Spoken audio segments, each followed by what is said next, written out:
Pinag-video. Nag-OT yung asawa niya. Tawag nito. Pagkahapon daw.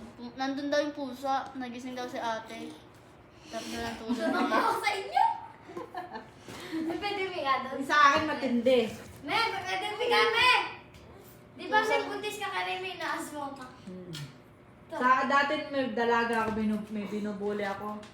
Ngayon nagpakita sa akin yung nanay. Yung nanay niya kami nakalutang sa haba ng buhok. Nakakano lang, nakagalit sa akin. Buhok niya haba, nagpas, tapos nakalutang siya.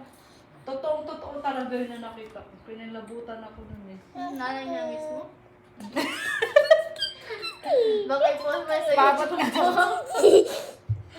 Nung malayo pa yung November, katatakutan na yung namin. Huwag mo sa akin ako. Usap itim, naging orange eh. Tapos kinalat yung mga damit nila, te. Yung mga nakapatong sa sa Dora box. Dahil pinagkakalat, pati mga sapatusan, kinalat. Pusang yun. Ria. Kaya ate pumasok sa bahay. Ano, nakapagkara ka?